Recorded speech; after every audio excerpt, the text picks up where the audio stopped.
All right, so I really wanted to get on this topic because we just got breaking news. Literally, like, what time is it? 5:36 happened maybe an hour ago. Jahan Dotson did just get traded to the Philadelphia Eagles for I believe it was Dotson in a fifth for a third and two seventh round picks. So, really interesting. It just literally happened moments ago, and by moments I mean an hour ago. So I really wanted to get on this topic. We talk about Jane Daniels. We talk about Caleb Williams a lot. Like I said, I still think Jane Daniels is the most polished quarterback ready for the NFL. Caleb Williams has the highest ceiling. I'm going to stand on that. And then it kind of changes. It kind of changes my vision. I think if they've had if they've kept Terry McLaurin with Jahan Dotson there, and then also Zach Ertz still being a decent tight end for them. And they could have been really interesting with having Brian Robertson and Austin Eckler as their backs. It could have been a very, very interesting roster, because it is a tough division and their schedule is not easy at all. Uh, and we talked about Rookie of the Year winners, and I'm probably going to lean Caleb Williams now, just with having Keenan Allen and DJ Moore and having DeAndre Swift and Cole Kmet and Gerald Everett at tight ends. I do think now I'd probably lean more towards Caleb Williams winning it just schedule wise, and they just traded Jahan Dotson. It would have been nice to have two really good receivers to throw to. I think personally, I was big on Jahan Dotson. I still am. I'm still a believer in him. I still think he has some stuff to prove. But it was the same way with Nico Collins. I think it just took a good quarterback to find Nico Collins in the open field, like Jaden Daniels could have found Jahan Dotson. But like I said an hour ago, big trade, Jahan Dotson going to the Philadelphia Eagles, going to the divisional, I wouldn't say rivals, but divisional opponents. But yeah, let's just dive in. Is it Caleb Williams or is it Jaden Daniels? Who would you pick for your team? Say you're building a team and you're in the same situation one of these teams are in. Would you go Jaden Daniels or would you go Caleb Williams? I'd still go Jaden Daniels personally, but really just who I think is going to have the better year now. I think it might be Caleb Williams because schedule wise, like I said, not easy for the Commanders. You got at the Bucks versus New York, then at Cincinnati on Monday night, at Arizona, and then after that, kind of 4 game stretch there, you got versus Cleveland at Baltimore. I don't think that Cleveland and Baltimore game is going to be pretty for Jaden Daniels personally. Two very good defenses, very good front sevens. Same with the Bengals as well. Could be a little ugly. Then you got versus Carolina, which defensively they're pretty sound as well. Chicago, I'm not worried about too much. At New York, I'm not worried about too much, especially week 2 as well versus New York. I'm not too worried about.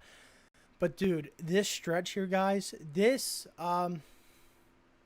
could really like solidify how much better Jaden Daniels is over Caleb Williams. It's just this stretch of games alone, and it's the rest of the season, right?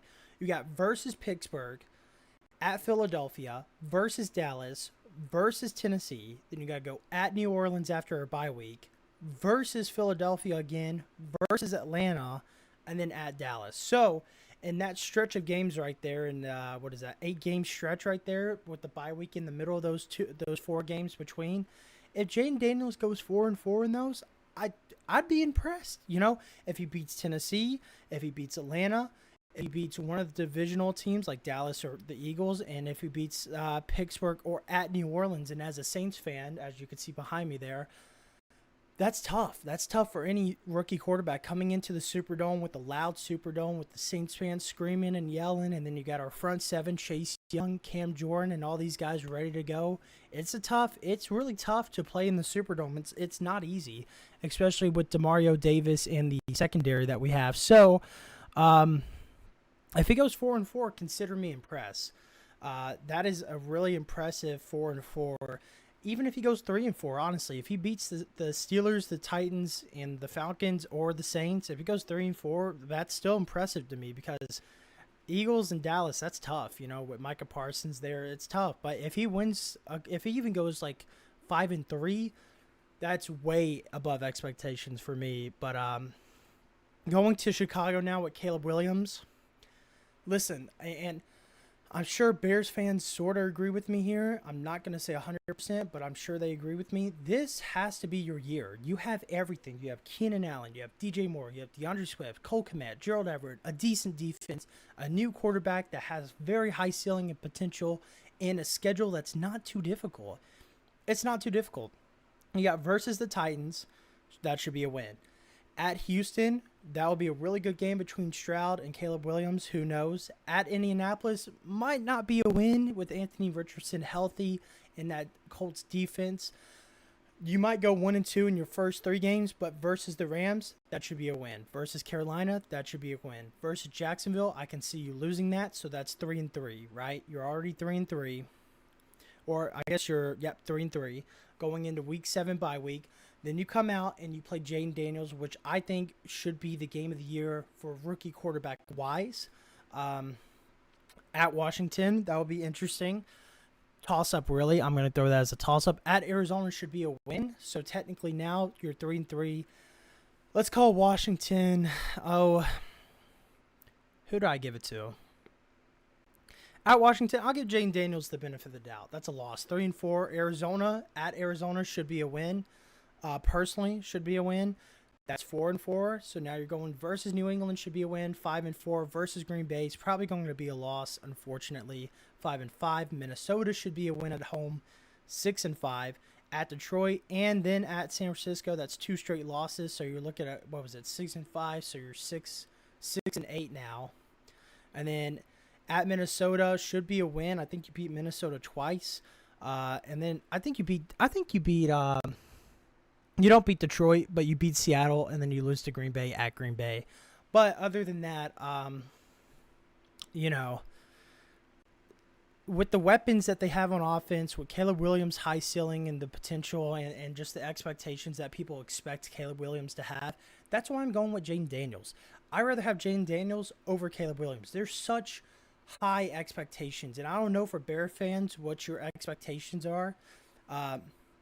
Bears fans, let me know what your expectation is. I don't expect a playoff from y'all. If that's what you're expecting, then that might be a little too high and too much of an ask for Caleb Williams. But for me, that's why I'm going with Jaden Daniels every time. There's no expectations, right? You're not hearing this, oh, the number 1 pick overall should be this, or blah, blah, blah, this, or that, or Jaden Daniels needs to make the playoffs with the team. No, none of those expectations with him.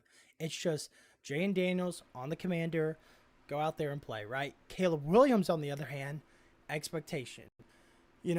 And the problem with Caleb Williams is the stuff he said before he got drafted. If these certain teams don't pick me, I'm not going pro. If I'm not number 1 overall pick, I'm not going pro. If I don't get ownership stake in the team, I'm not going pro. Just this constant stuff before the draft, constant talk that he said. But there comes the expectation now. You demanded that you're this great. You even said, I saw an article where he said himself that he is better than Mahomes.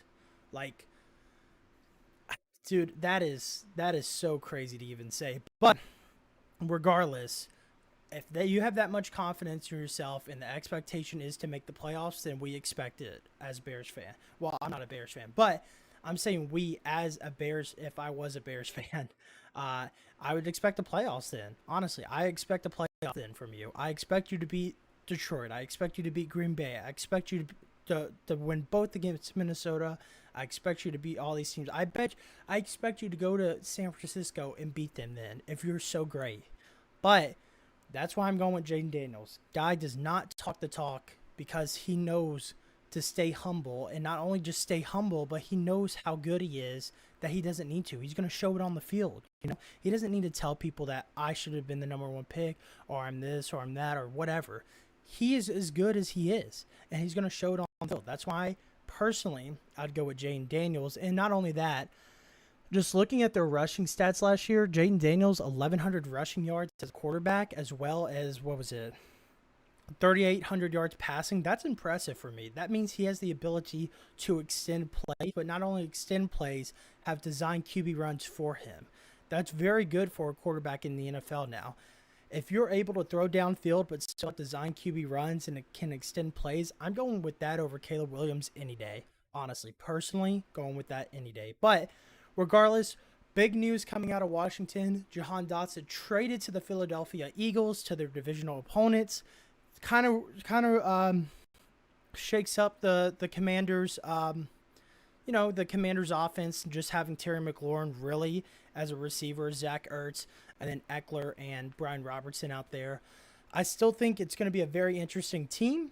I don't think they're as good as the Bears are offensively now, just not having those two receivers. They were up there. I still wouldn't say they were better with the Bears with Jahan Dotson, but having him made it close. But, Bears having Keenan Allen, DJ Moore, Cole Kmet, Gerald Everett, DeAndre Swift, that already makes them better. But, again, my final thoughts on it, I'd personally take Jane Daniels over Caleb Williams, fantasy-wise and just regular-wise as well. But just because of the expectation Caleb Williams has to play up to, because you got a really good team around you, man. There should be no that's what I'm trying to say. There should be no excuse, literally zero excuse, to not have a great year with the offense that they are providing for you. DJ Moore, like I said, DJ Moore, Keenan Allen, Cole Kmet, Gerald Everett, DeAndre Swift. There should be zero reason that you should not perform well with that offense. So that's just my final take. And like I said, breaking news. And it'll be interesting to see, especially that Bears at Commanders game. Should be a really interesting game to see this year. The two rookie quarterbacks going at it. So. All right, so let's get into our next segment. So this is also kind of based off what we did on the first one. It's would you rather have Marvin Harrison Jr. or Malik Nabers? These are the two top receivers picked in their class, along with Rome Odunze. But we're kind of going to go over him just because we already did Caleb Williams with the Bears. So let's kind of dive in between Malik Nabers and Marvin Harrison. Both really standout receivers in their respected schools of LSU and Ohio State. Both could have won the Best Receiver Award. Marvin Harrison, of course, took it. I think it should have been Malik Nabers, not even saying that as an LSU fan.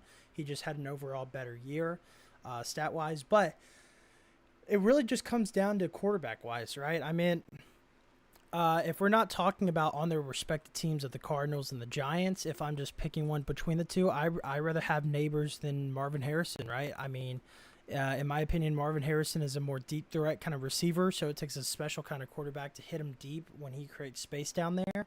But the thing with Malik Nabers is the same thing with Jamar Chase, and I'm saying this in the nicest way possible, but both put up great stats with Burrow and Jaden Daniels. Both of those receivers, Justin Jefferson and Jamar Chase, Malik Nabers and Brian Thomas Jr. I'm not saying they're going to be the same in the pros, but I genuinely believe that Malik Nabers is like Jamar Chase, and Brian Thomas is like Justin Jefferson. They both had the identical play styles at LSU. They both put up kind of the same numbers around that at LSU as well. Malik Nabers is one of those receivers that he could take a 5-yard slant route and turn it into a 40-yard catch and run, So that's the reason I'm picking Nabers over Marvin Harrison, is because Marvin Harrison is more of a deep downfield threat. In my opinion, he can also kind of turn a 5-yard slant into a 40-yard run. But just size-wise, I'd rather have Malik Nabers kind of doing that, just because he reminds me a lot of Jamar Chase. And we all know Jamar Chase is a legend at doing that. I mean, he did it against Kansas City as well. I remember, I think it was 2022, 2023. It was the Chiefs at the Bengals in a regular season game. Jamar Chase took a 5-yard slant route, ran it like 50 yards down the field, because he can do that. He can make plays after the catch. He's a playmaker after the catch. Same thing with Malik Nabers. I think he's the same way. But again, just based off this year, it comes down to like quarterbacks, and I'm not saying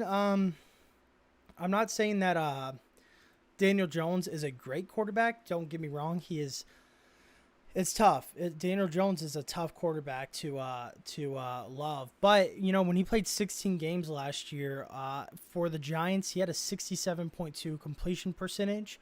And Kyler Murray, in just the 11 games he played in 2022, a guy who can't really stay healthy, who is injury prone. Again, he only played, last year? I believe he played like 4 games. 5. Oh, he played 8 games. 8 games. It seemed like 4 or 5, though. But, no. Daniel Jones is a guy who can stay healthy. And I do think He's not a great passer, but 62.7 completion percentage in 2022 when he was healthy and played 16 games, that was top 10 in the league. In fact, that was 7. That was eighth in the league in completion percentage, or tied seventh, however you want to swing that. But either way, he was tied that year in 2022. In fact, had a better like by point one, but that's not the point. He had just as good as a completion percentage as Brock Purdy and Patrick Mahomes. I'm not saying he's on that level. I'm not saying he's as good as them, but when it's completion percentage wise, he's completing 67.2% of his passes compared to Kyler Murray, who played in 2022 11 games and only completed 66.4%. Not bad either, but like I said, he's very injury prone. So when they're playing, on their respective teams, the Cardinal and the Giants, I rather have Daniel Jones as my quarterback just because he can stay healthy. I want a guy who's around 70% completion, like Daniel Jones is. And I just want a guy who can stay healthy. He has experience. The Giants obviously gave him a big contract, so they believe in him and they believe in his potential still. That's crazy to me, but I'm not going to question the front office of what the Giants are doing with Daniel Jones in that offense. I think they have a vision. I think they're trying to carry it out as best as they can. Anyway, give me Daniel Jones and Malik Nabers over Kyler Murray and Marvin Harrison, just because who knows, Kyler Murray, there's been those rumors and or discussions of him not looking at the playbook, studying film, doing anything of that nature, like trying to prepare for the games, as well as he can't stay healthy, only playing 11 games in 2022, and then 2023 only playing 8 games. And you could blame the O-line as well, but it's just one of those things where it's like it's not correlating to on the field of his skill. I know he does have skill. I know he can get, like Bobby said, I know he's going to get that thing down the field. But give me Daniel Jones, who is a more consistent quarterback in the fact that he's not injury prone. He does have more experience on the field than Kyler Murray does, just because he's on the field playing. So in that sense, I think I'm going to go with Nabers over Marvin Harrison. And I think, schedule-wise, again, the Giants have a tough schedule. I'm not saying that. But it's one of those things where you kind of overlook the fact that even with the tough schedule, I think this is the time where Nabers can show how good he is, Same thing with Marvin Harrison, too. Marvin Harrison, as long as Kyler Murray stays healthy, he can show how good he is, too. But personally, I think with just the expectation of living up to it and being in a tough division, I think that brings kind of what Nabers is, He's got that swag factor. He's got that confidence in himself to be that receiver. And I really do think in a division which takes a lot of confidence and swag to play in with the Eagles, the Cowboys, and the Commanders, it takes a lot of confidence in your ability, but not only your ability, in the offense itself. I think he can bring that confidence from LSU to the Giants and be able to succeed in the NFC East with those teams. And I've said it time and time again, the Cowboys, not so much. When they show up against like the Commanders and the Giants, they show up, They beat them by 20, 30 points for some reason I don't know. But the Eagles have been very suspect against teams like this. They've been struggling. Like I said, in the Commanders game last year, they took them to overtime. 34-31, had to win in overtime. It was still a win for the Eagles, I know. But an overtime game against the Commanders is like, come on, So, overall, give me Malik Nabers. Personally speaking, fantasy-wise, and just building a team around normally over Marvin Harrison just because of Kyler Murray. I'm just not sure about him. I'm not sure if he's going to stay healthy. I'm not sure if he's going to be consistent enough for Marvin Harrison to succeed on the Cardinals. I don't really know what the vision of that team is. You got Trey McBride, James Conner, the running back they just picked up too. It'll come back to me in a moment. But regardless, it's just tough for me. It's really tough. That's what it was. It was Trey Benson, the rookie running back. But it's just tough because I don't really know an identity for this team, There's really no identity. I mean, Marvin Harrison's basically their number one guy at this point. So identity-wise, I don't really know what they're looking at just because of Kyler Murray's health and how much he plays, and just overall what they're going forward to do for that team. Is it going to be more run heavy, or is it going to be more pass heavy with Trey McBride and Marvin Harrison? I don't really know. Too many questions for me. Like I said, give me Malik Nabers in a more stable condition. Uh, of course, they got rid of Saquon Barkley, who's on the Eagles now. I think it would have been better if they had Barkley with Nabers and Jones. But like I said, I'm not going to question what the Giants are doing front office-wise with the offense. I'm just going to accept the fact that they have a vision, and they hope it works out the way I think they hope it works out. I'm not really sure if it's going to work out with Daniel Jones like that, but like I said, they have a vision. At least they know where they want to get to with the offense compared to the Cardinals. That's all I got to say. I think they have a better vision and a better understanding of where they want to go compared to the Cardinals. So, Malik Nabers over Marvin Harrison, in my opinion. So, hey guys, I just wanted to pop in real quick. I hope you guys are liking this episode of the Magoon Squad and have been enjoying the other episodes as well. Before we get into our next segment, I just wanted to give you guys a little update on the Discord server. So it is almost done, should be completed by this weekend, be up and ready by next week, beginning of the next week, so maybe Monday, Tuesday. Hope you, the viewer, can join us in there, talk sports with us, as well as there's going to be a little text chat box where you can click on it to submit a form if you're interested in joining the Magoon Squad to talk to me and Bobby about topics we'll be covering on that episode of that day. So yeah, I hope you guys can join. If you're listening on Spotify or Apple Podcasts, just go to our YouTube and our stream site, which mine is APM Hyro on Twitch, or you can go to YouTube, Magoon Squad, there, and find the link in the bio to join. It's free, so if you guys are interested, feel free to come join, and we'll see you there. Let's get into the next segment.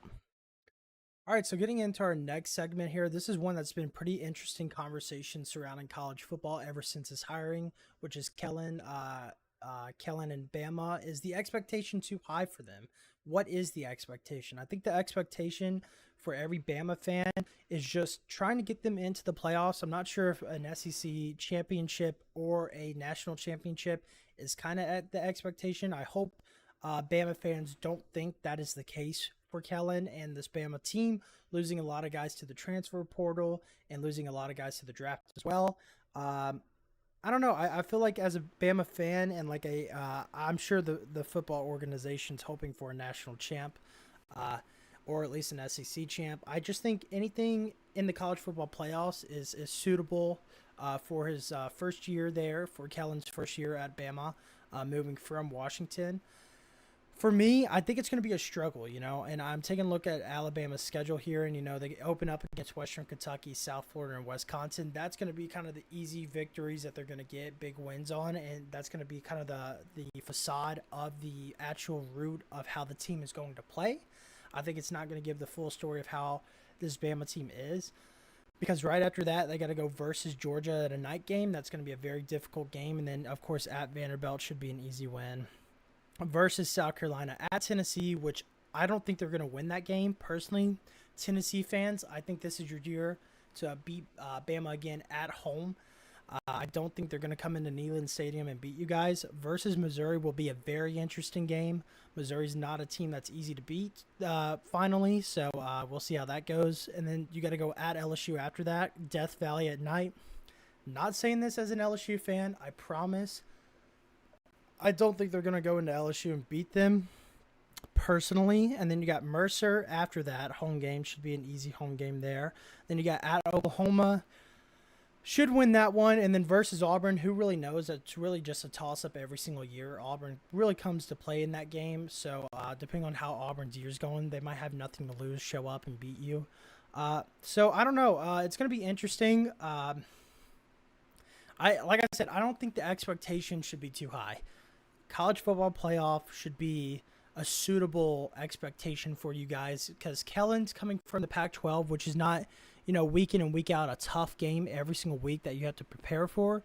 Although looking at Kellen's record against top 25 team, he is 12-2 over his career. And then looking at Husky's schedule last year, they faced Oregon at home, beat them by 3. That was a number 8 seed team. And then you go at USC, beat them by 10. They were ranked 20th. Versus Utah, you beat them by 7. Then you go at Oregon State, who was ranked 11th. You beat them by 2. and then you versus Oregon again in the Pac-12 championship, which you then beat them by 3. Then you go and play Texas in the All-State Sugar Bowl, which was the semifinal, and then you beat them 37-31, but lose to Michigan in the national champ game. So, all in all, I mean, when it comes down to it, you've already beaten an SEC team with Washington. I'm not saying it's any different, but Penix and Milroe are a completely different quarterback. Completely different. Milroe is not really the type of guy to be a downfield, deep pass threat. I mean, he's not. I mean, looking at his stats last year, he only had 2,800 yards passing, 65% completion, 23 touchdowns, 16 interceptions. His rating was a solid 172, though, so it got the job done. But with Jace McClellan gone, Jermaine Burton's gone to the NFL, Isaiah Bond over to Texas now. You got a lot of holes in your offense. It's going to be tough to fill those holes. But it's just he's a completely different quarterback compared to Michael Penix. Michael Penix was a sure downfield threat. They couldn't play the run that tight because, Penix could launch that thing down the field and it's over your head in a heartbeat, So, just thinking about the expectations of Bama, and like I said, the schedule's not tough, but you do have a couple of tough opponents: Tennessee, Missouri, LSU, Oklahoma, Georgia, Auburn. I mean, like I said, I think a playoff spot is comfortable. I don't see you guys making the SEC champ this year. Personally, I don't see you guys being the crazy, threatening team that you once were. It might take a couple years to get back to that. If you ever, I don't think he'll ever live up to what Saban is, and I don't think you should. I think when Kellen comes into Bama, you should not compare him to Nick Saban, You should not compare anything he does to Nick Saban. You should not compare what the win-loss at Bama, the recruiting class-wise. I don't think any of that should be compared to what Nick Saban did, because Nick Saban's in a class of his own. He is it's tough not to say the greatest college coach of all time. I think he is, but Bear Bryant as well, and a couple other coaches out there that could be easily up for the running as the greatest of all time. Nick Saban, obviously, in my opinion, is the greatest of all time. But regardless of that, don't compare. Don't compare. Don't say, well, Nick Saban's first year was this, and then his first year is this, and our recruiting class used to be this, and now it's this. It doesn't matter. Give it some time. Let him set up what his program is, what his identity is, not what Saban's was. Let him set up what he wants to have an identity for the team, have an identity for the program itself, the football program itself. And I'm sure, as it always does for Bama fans, I'm not really sure how, and I'm not really sure how it works out for the Bama football program as well, but I'm sure it's going to work out. It always does. Has it not worked out before for you guys? So, other than that, I mean, give it some time. Again, it's going to be a couple tough years in front of you. I don't think you're not going to be the cream de crop of the SEC anymore. It's going to be Texas, Georgia, maybe LSU. I'm just going to sneak it in there because I'm an LSU fan, but maybe LSU, but Texas, Georgia, really the cream de crop of the SEC. I'm not counting you guys out for a playoff spot, though. I think you guys still make the playoffs somehow, some way. It'd be hard for you guys not to make the playoffs with the schedule I'm looking at. But it's very possible that if you lose to Georgia, Tennessee, LSU, and Missouri, that you're not going to make the playoffs. Because right now I'm looking at the schedule here. You got 1, 2, 3 wins, so you're 3-0. Lose to Georgia probably. That's 3-1. At Vanderbilt, 4-1 versus South Carolina, 5-1. Like I said, you got to make it out with 2 wins in this 3-game stretch. I think you go at Tennessee and lose. So was that 5-1? Yeah, 5-1 at Tennessee and lose versus Missouri. It's tough. It's tough, but I think you get the win at Missouri at home. I think you guys bring the energy there, and I think you bring the passion of the football program for killing in the Alabama Crimson Tide. I think you win that one. So you're 6-2. Well, yeah, 6-2. And then I think you lose at LSU. Personally, I'm sorry. I don't think you come in the Death Valley with the new coach just because he's not used to what is Death Valley at night, like Nick Saban was, how to prepare for that, noise factor and everything. So I'm going to say LSU's a loss. That's 6-3. 7-3 Mercer. Do y'all beat Oklahoma, though? Yeah, let's do it. Y'all beat Oklahoma. That's It's 8-3, and then I think you beat Auburn at home too. So that's 9-3. That's not a bad year. That's really not a bad year. 9-3. Um, I think that will get you good enough to make the playoffs. Personally, I think the committee is very. Man, I don't want to make a controversial statement here, but the committee loves Alabama. I'm just gonna be honest. They love it. They love for y'all to get in when y'all can. So I think y'all make and sneak into the top 12 with a 9-3 record. If you go 10-2, that's impressive for me. I think 10-2 is a very impressive record, and I think y'all should be proud of that. But 9-3 is where I'm comfortable of saying where you guys are going to be at on the year. So yeah, 9-3 Alabama. I think the expectation is the playoffs for you guys. I don't think it should be anything higher. I wouldn't boo the team. I wouldn't down the team if they don't win a national champ, or if they don't win a SEC championship like they did last year for you guys. I wouldn't do any of that personally. I think college football playoffs is a great expectation to have, and nothing more than that. Just because first year for Kellen and this Alabama team, which is kind of new with the transfer portal and the draft players leaving. So I think that's where the expectation is for Alabama. So. All right, so let's get into our last segment here, and this is a segment I'm very interested about because it's been kind of talked about, kind of not, but with the 12-team playoff coming into effect this year, is making it good enough? For some fans, for some teams, for some programs out there, is making it good enough? I've heard these things before from other fan bases and whatnot, that making it was the expectation, or besides winning the national champ, but if you're missing it and you make a New Year's Six Bowl, apparently that wasn't good enough. You made a New Year's Six Bowl. You barely missed out on a 14 playoff. That's really good for your team.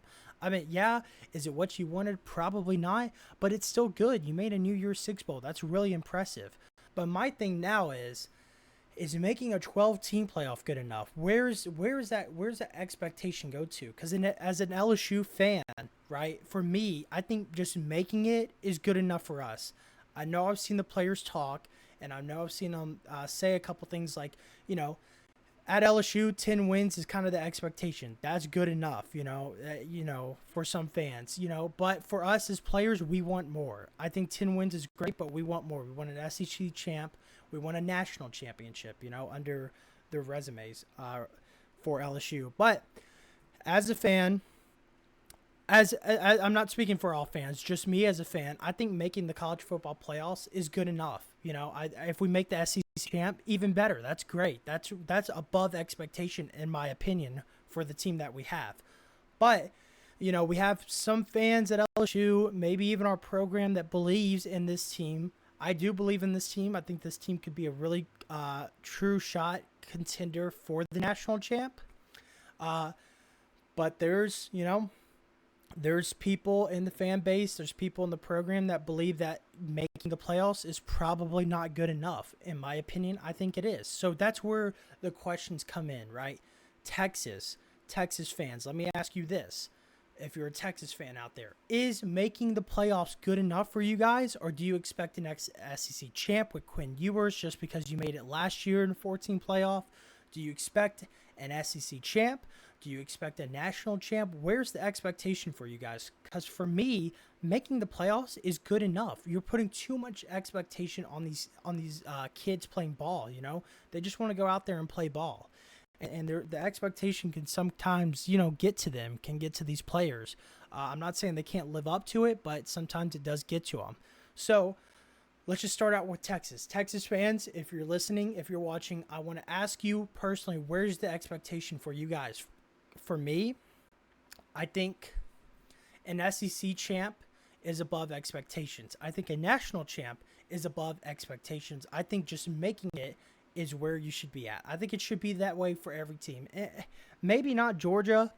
I'm going to go out here and say this right now. Georgia fans, I'm sure you can agree with me. With Carson Beck and the team that you have, with Trevor Etienne coming to Georgia now from Florida, I genuinely think that an SEC champ is the expectation for you guys. National champ, not so much. SEC champ, I do think that is the expectation for Georgia. Same thing out with Oregon, over with Dylan Gabriel now at Oregon, transferring from Oklahoma over in the Big Ten. I would even go out there to say that Oregon, I think the expectation for you is a Big Ten championship. And I know that's hard with Ohio State and Michigan there as well. And Washington, you can't really count them out, but, losing their coach and players to the draft, I don't really know where they're going to be at moving to the Big Ten. But regardless, I think the only team expectation-wise to win their conference champs is Georgia and Oregon. Big 12, I don't really see anybody that has the expectation to win the Big 12. Same with the ACC. I don't expect Florida to have the expectation around their fan base and program to win the ACC champ. I think most for these teams, like the teams me and Bobby named when we did that video of who we think are going to be in it. Penn State fans, listen. James Franklin does not have a great record in the top 25 win-loss category there. Just be happy if you make the playoffs. That should be... God, I can't believe I'm going to say this because I did include them in my 12-team playoff. I think that's above expectations for you guys. I'm sorry to say that. I think it is above expectations. I would be happy if y'all made the playoffs as a fan base. Regardless, though, moving on, I think it was Florida State and Clemson was another team I had in there. Again, I don't expect an ACC champ from either one of y'all. I'm sure one of y'all will win it. That's not the expectation, in my opinion, for you guys. Maybe as a fan base for Florida State fans, I think that is the expectation for Florida State fans out there, just because you brought in DJ and still have some of those key pieces on offense and defense. But I think the expectation for y'all is making the playoffs. I think that should be the expectation. I think that will be the case. I can honestly see Miami maybe trying to sneak in there into the playoffs. I don't really know, though. Miami's kind of hit or miss. You know how Miami is, Miami fans, so it really depends. But moving on to the SEC, besides Georgia and Texas, Bama, who we just talked about on the last segment, college football playoffs, I think that's your expectation. I really do. I don't think there should be too much expectation for Jalen Milroe, and I'm not going to say fresh offense and defense, but with the transfer portal and of course, the draft, it's sort of a new team with a new coach. I think the expectation should be college football playoffs. If you don't make it, that's okay. I'm going to be honest. That is okay. He's not going to live up to Nick Saban. It's his first year. Give him some time. LSU, I think college football playoff is an acceptable expectation for us. I'd be happy if we made it. If we don't, that's fine. But I think that is the expectation for our fan base, from what I'm hearing around our fan base right now. Oklahoma, just try to go positive. We talked about your schedule before. We both don't think you're going to have a fantastic year, but just try to go even or positive on the win-loss record. That's your expectation as a new SEC team coming in. Really, who else am I missing? Tennessee fans. I get it. I totally understand. You have the best defensive end in the country, right? You have a new shiny quarterback in Nico, and you saw how he played in the games that he did come in and play. I get it. Tennessee fans out there, I know you might be listening to this because we are located in Tennessee, but listen to me. College football playoffs is the expectation. I think y'all should be happy with just making the playoffs. You're not national championship contenders. I've heard some of y'all say with Nico and this defense and this offense that we're contenders. No, I am sorry you're not. I hope that someday y'all can be contenders like that. But I'm being honest. I'm an LSU fan. I don't think we're favorites or contenders. I really don't. I think there's a lot better teams than we are. There's a lot better teams out there than us. Same with Tennessee. I think y'all are good. Do I think you're contenders? No. And I think y'all should be okay with that. I hear a lot of Tennessee fans out there saying that I think we're contenders. I think we could make the SEC champ. I just personally, I think y'all should be happy making the college football playoffs. I think that should be your goal this year, because who knows what's going to happen inside the college football playoffs when you make it. But just be happy that if you make it, I'd be happy if Nico came in first year, full year, playing and makes it. That would be impressive to me. But regardless, moving on, Ohio State. I think, like I said, Oregon's kind of expectation with Dylan Gabriel is conference Big Ten champ. I think it's the same thing for you guys with Will Howard at Ohio State and Keyshawn Junkins. Uh, I think it's tough, but I think you guys should be a Big Ten championship as an expectation for you guys as a team. Uh, it's going to be tough. It's probably going to be Oregon versus Ohio State in that Big Ten champ to get the bye week inside of the college football playoffs. So I do think that you guys should expect a Big Ten champ from your team. Are you going to get it? I don't know. It's going to be tough. But regardless, I think that is the expectation. And then finally, moving on to the Big 12, I kind of touched on all the schools I included. Um, you know, it was Texas, Oklahoma State in the Big 12 championship last year. Oklahoma State, it's tough, but I really don't think any of y'all in the Big 12 should expect a championship. The only one I do think should expect one is Utah. Utah fans out there, I think you guys from Cam Rising, who has tremendous experience, won the Pac-12 last year, beat Caleb Williams last year twice. Uh, I think you guys should be expecting a Big 12 championship. I really do. I honestly think that you guys should expect to make it and win it. I do think you're going to make the playoffs. That's another expectation as a team if you don't win it. But for Utah personally in the Big 12, I think you guys should make it and should win the Big 12 over there. But it really just goes back to that, and this is the question I have for every fan base that I did touch on, the ones like Missouri, for instance. Bobby mentioned Missouri making the playoffs. You guys are ranked 11 on the preseason poll. Where's your expectation? You guys have never made the college football playoffs since it's been there. Now it's 12 teams. You have a chance at making it. Technically, if it were to start today, based off preseason polls, you guys would be in it.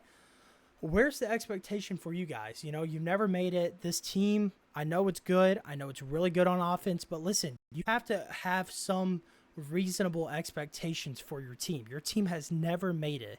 There's no reason to call the year a failure if you don't make it. And that's the biggest the problem I have with a lot of teams out there. They call this season a failure if they don't make it. And it's really frustrating because you do a lot of good things during the year, and build off that. For instance, like Nico in Tennessee. This is my thing to you guys, Tennessee fans, if you're listening. Nico is his first full year, his first complete year as an SEC quarterback would be this year.